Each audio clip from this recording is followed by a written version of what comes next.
കൂരിയാട് വേദിയാവുമ്പോൾ ഞങ്ങൾക്ക് എളുപ്പമാണ് പൊളിക്കാൻ. അപ്പോൾ അതുകൊണ്ട് വലിയ പ്രശ്നമൊന്നുമില്ല. ഏതായാലും നിങ്ങളെ ഇന്ത്യയിൽ ഒതുങ്ങാത്ത ജനങ്ങൾ ഇപ്പോൾ ഐബിയും കൂടി വന്നപ്പോൾ എനിക്ക് മനസ്സിലായി പൗതിയായി 100 ആൾ വന്നത് അറിയുന്നുള്ളത്. അഖ്യാപനവുമായി കൊണ്ടായിരിക്കും നാം തിരിച്ചു പോരുക.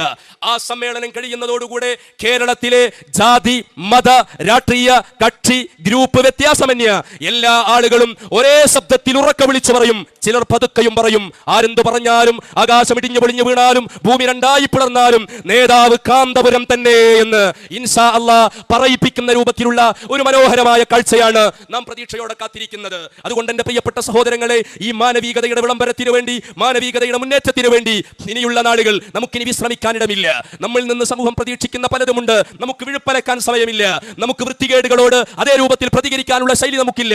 ആരെങ്കിലും റോട്ടിലൂടെ നടന്നു പോയിക്കൊണ്ടിരിക്കുമ്പോൾ ഒരു വൃത്തികെട്ട മനുഷ്യൻ വായിൽ മലം നിറച്ചുകൊണ്ട് നമ്മുടെ ശരീരത്തിലേക്ക് തുപ്പിയാൽ അതേ രൂപത്തിൽ ഇനി ഏതെങ്കിലും ഒക്കെ ക്ലോസറ്റുകൾ തെരഞ്ഞുപോയി നമ്മുടെ വായിൽ മലമാക്കാൻ നമ്മൾ അത്രമാത്രം ബുദ്ധിയില്ലാത്തവരല്ല, ബുദ്ധിശൂന്യതയുള്ളവരല്ല. താജുൽ ഉലമയുടെ സന്തതികൾ, കാന്തപുരത്തിന്റെ പ്രിയപ്പെട്ട മക്കൾ ഇൻഷാ അല്ലാഹ് പ്രബുദ്ധരാണ്. അതുകൊണ്ട് തന്നെ അതേ ശൈലിയിൽ തിരിച്ചടിക്കുക എന്നത് നമ്മുടെ ശൈലിയല്ലാത്തത് കൊണ്ട്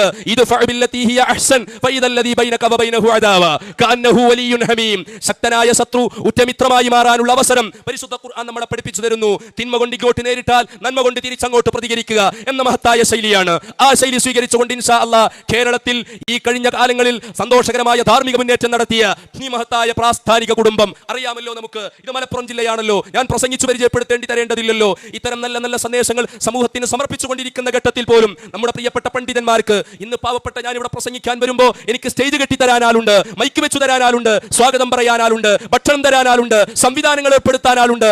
എന്നാൽ എന്റെ പ്രിയപ്പെട്ട സഹോദരങ്ങളെ, കഴിഞ്ഞ 989 ശേഷം നമ്മുടെ കേരളം കണ്ടത് മാനുഷിക മൂല്യങ്ങളുടെ ഉയർത്തെഴുന്നേൽപ്പിന് വേണ്ടി, മതസൗഹാർദ്ദത്തിന്റെ നിലനിൽപ്പിന് വേണ്ടി, സമുദായത്തിന്റെ സംസ്ഥാപനത്തിന് വേണ്ടി രാപ്പകലില്ലാതെ ഊണില്ലാതെ ഉറക്കമില്ലാതെ തെരുവിലേക്ക് ഇറങ്ങി തിരിച്ച നമ്മുടെ പ്രിയപ്പെട്ട പണ്ഡിതന്മാർ, ആ പണ്ഡിതന്മാരുടെ മഹത്തായ ദൗത്യ നിർവഹണത്തിന് അവസരം നിഷേധിച്ചു എന്ന് മാത്രമല്ല, കരിങ്കൽ ചീളുകളായിരുന്നു സമ്മാനിച്ചതെങ്കിൽ നമ്മളെ എറിഞ്ഞ കല്ലുകളൊന്നും നാം തിരിച്ചറിഞ്ഞില്ല. നമ്മുടെ സ്റ്റേജുകളിലേക്ക് വന്ന, നമ്മുടെ നേതാക്കളിലേക്ക് വന്ന കല്ലുകൾ നാം തിരിച്ചറിഞ്ഞില്ലെന്ന് മാത്രമല്ല, ആ കല്ലുകളൊന്നൊന്നായി നമ്മൾ ശേഖരിച്ചു വെച്ചു. എറിഞ്ഞ സ്ഥലങ്ങളിലൊക്കെ അൽഹംദുലില്ലാഹ് ആ കല്ലുകൊണ്ട് നാം നമ്മുടെ സ്ഥാപനങ്ങൾക്ക് തറക്കല്ലിട്ടു. ഇന്നവിടെയൊക്കെ സ്ഥാപനങ്ങൾ പടുതുയർത്തി. പണ്ട് നമ്മളെ എറിഞ്ഞവർ, കൂക്ക് വിളിച്ചവർ, വിഷമ അവസ്ഥകൾ സൃഷ്ടിച്ചവർ, ഇന്നവരുടെ മക്കളും പേരമക്കളും ഒക്കെ ആ സ്ഥാപനങ്ങളിലെ ഒരു അഡ്മിഷൻ ലഭിക്കാൻ വേണ്ടി നമ്മുടെ നേതൃത്വത്തിന്റെ മുമ്പിൽ ക്യൂ നിൽക്കുന്ന മനോഹരമായ കാഴ്ചകളാണ് ഞാൻ നിങ്ങളും കണ്ടുകൊണ്ടിരിക്കുന്നതെങ്കിൽ എന്റെ പ്രിയപ്പെട്ട സഹോദരങ്ങളെ, ഈ മഹത്തായ ശൈലിയാണ് നാം സ്വീകരിക്കേണ്ടത്. ഈ മഹത്തായ മാർഗമാണ് നാം അംഗീകരിക്കേണ്ടത്. ഇതെന്റെ പ്രിയപ്പെട്ട സഹോദരങ്ങൾ ചിന്തിക്കണമെന്ന് ഈ സമയത്ത് വിനയപുരസ്സരം ഓർമ്മിപ്പിക്കുകയാണ്.